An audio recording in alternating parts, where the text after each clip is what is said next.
Shah house में प्रेम और राही की मेहंदी सेरेमनी का माहौल है।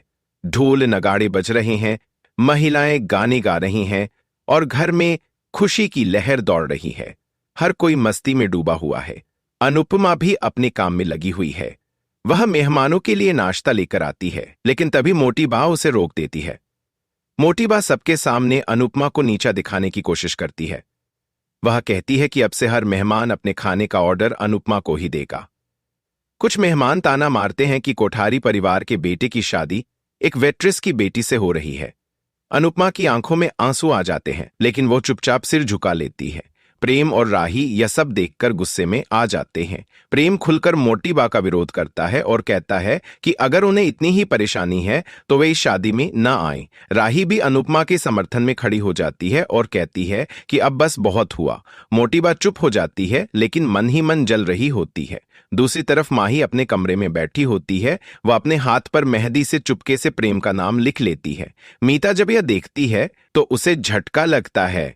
उसे शक होता है कि माही कहीं प्रेम को पाने की कोशिश तो नहीं कर रही। वह यह बात राही को बताने का फैसला करती है, लेकिन तभी घर में किसी के चिल्लाने की आवाज आती है। शाम का वक्त हो चुका है। मेहंदी की रस्म के बाद सब अपने अपने कमरों में आराम कर रहे हैं।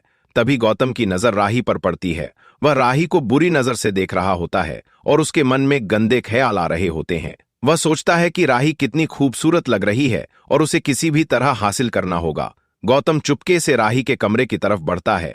राही अपने गहनों को देख रही होती है जब अचानक गौतम अंदर घुस आता है और दरवाजा बंद कर देता है। राही घबरा जाती है और उसे रोकने की कोशिश करती है, लेकिन गौतम उसकी बात नहीं सुनता। वह राही के करीब आने की कोशिश करता है। राही उसे धक्का देकर दूर हटाने की कोशिश करती है, लेकिन गौतम उसका हाथ पकड़ लेता है। राही जोर जोर से चिल्लाने लगती है और मदद के लिए पुकारती है। उसकी चीखें पूरे घर में गूंज उठती हैं।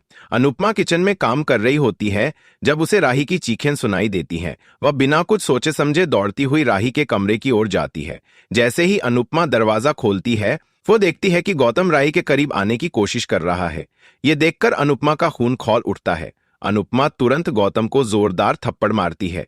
गौतम चौंक जाता है और पीछे हट जाता है। राही रोते हुए अनुपमा से लिपट जाती है। कुछ ही पलों में प्रेम, राही के माता पिता और परिवार के बाकी लोग भी वहां पहुंच जाते हैं।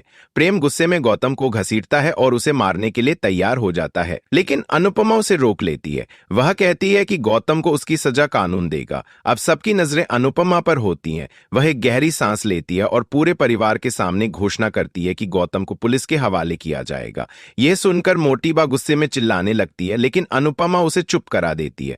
अनुपमा पूरे परिवार के सामने कहती है कि अगर कोई लड़की इस समाज में चुप रहेगी तो लोग ऐसे दरिंदे बनते रहेंगी। वह साफ कहती है कि राही उसकी बेटी जैसी है और वो उसे इंसाफ दिलाकर ही रहेगी। राही की आंखों में आंसू होते हैं, लेकिन इस बार ये आंसू डर के नहीं बल्कि हिम्मत के होते हैं। अनुपमा की इस घोषणा से पूरा परिवार हैरान रह जाता है। क्या गौतम को उसकी सजा मिलेगी? क्या अनुपमा फिर से अपने हक की लड़ाई लड़ेगी? जानने के लिए देखते रहिए अनुपमा। अगर आपको यह वीडियो पसंद आया तो लाइक, कमेंट और शेयर करना न भूलें। हमारे चैनल को सब्सक्राइब करें और बेल आइकन दबाएं ताकि आपको हमारी हर नई अपडेट सबसे पहले मिले।